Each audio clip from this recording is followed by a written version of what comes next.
कि समर संघ के अंदर आंतरिक गद्दारों से बाह्य गद्दारों से ज्यादा नुकसान होता है। तो पहले तो एक शब्द है गद्दार। इस शब्द को स्पष्ट करना जरूरी है। अरबी भाषा का एक शब्द है गद्र। गद्र का मतलब होता है विश्वासघाती, बेवफा, ये अर्थ निकलता है गद्दार शब्द से।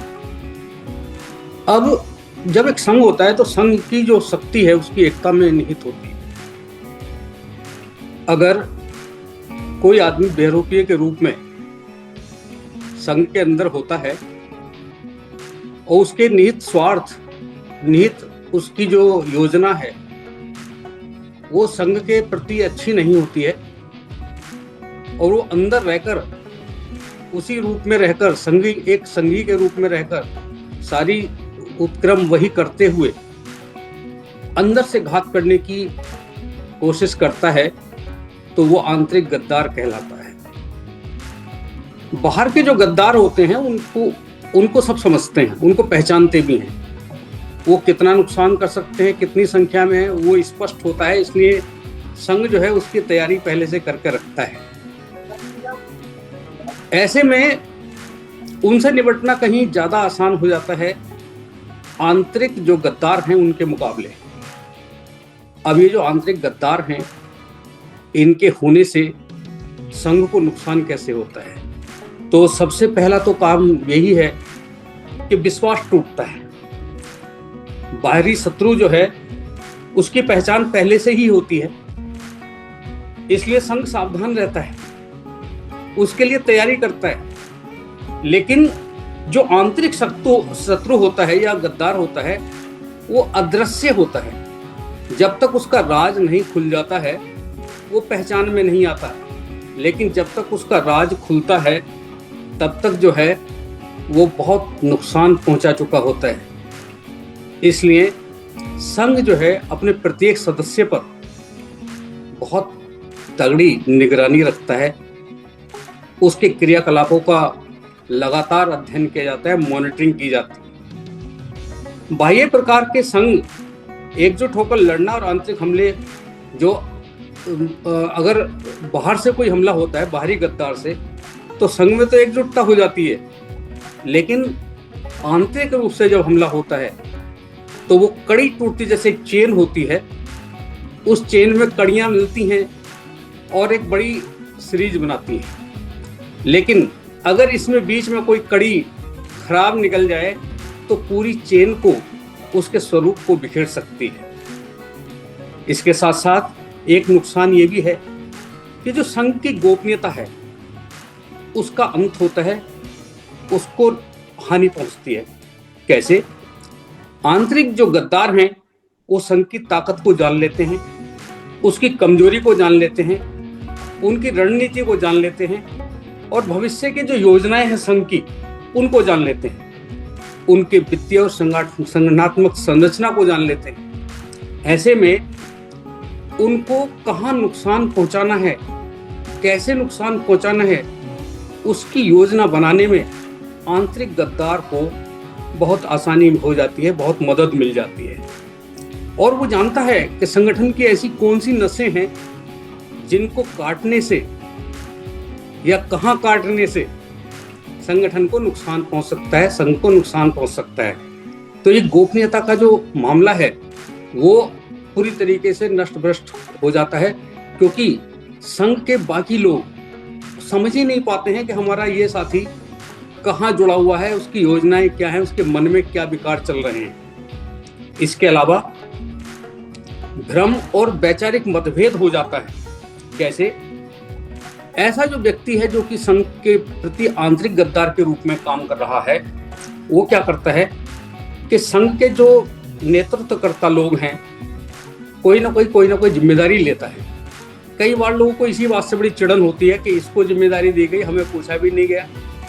ये जब हम गोल्डन रूल्स में कहते हैं कि पद प्रतिष्ठा और जो मंच माला है वो हमारे यहाँ है ही नहीं, तो ये विकार होना ही अपने आप में एक विकार है।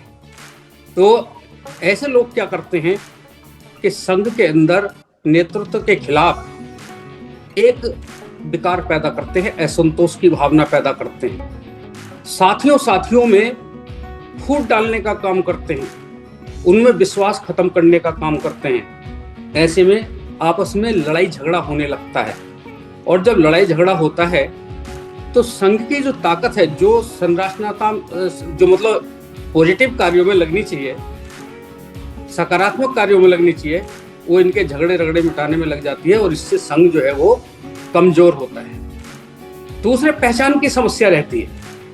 पहचान की समस्या क्या है? जो आंतरिक गद्दार हैं वो देखने में तो हमारे जैसे ही हैं, सभी समण ही हैं। अब उसमें वो उसी तरीके से पीली कैप भी लगाएंगे, टी शर्ट भी पहनेंगे, मैं समण हूँ, सारे वही क्रियाकलाप भी करेंगे।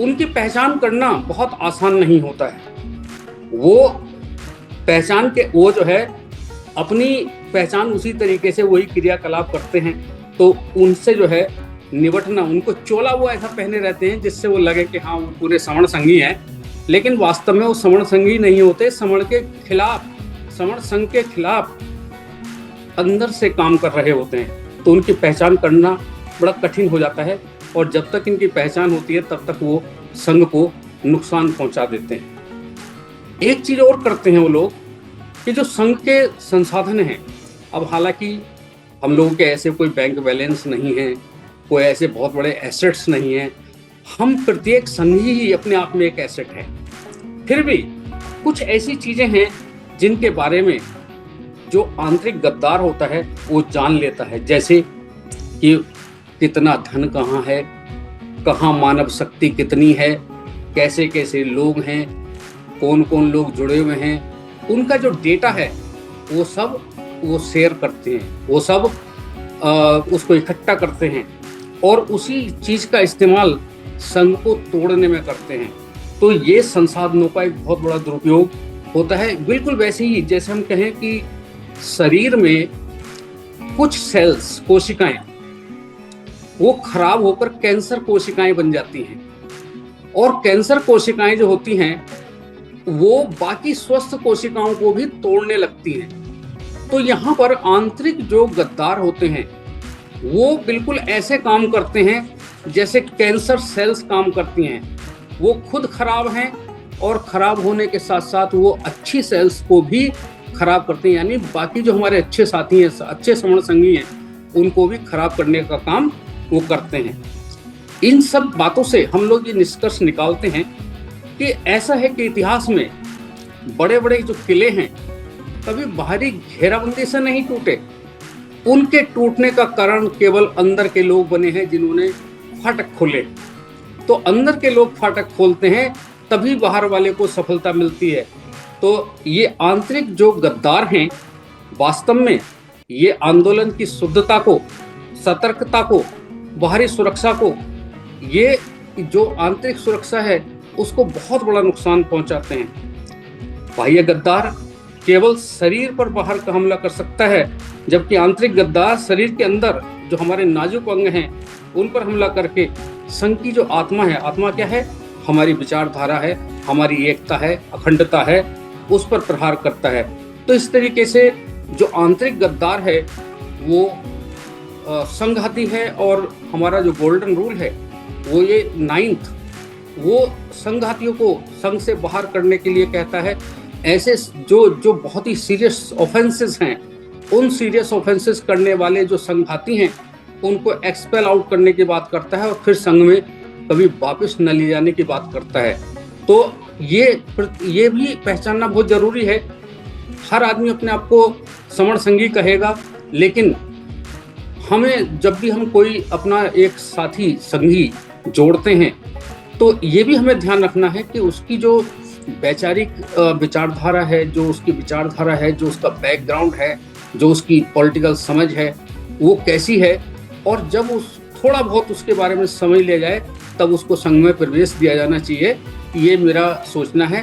तो मेरे इस चर्चा में किसी प्रकार की कोई गलती मुझसे हुई हो, किसी को कोई आघात पहुंचा हो, तो मैं उसके लिए संघ से क्षमा चाहता हूँ। संघ मुझे माफ़ करे, संघ मुझे माफ़ करे, संघ मुझे माफ़ करे। संघम नमामि, संघम नमः।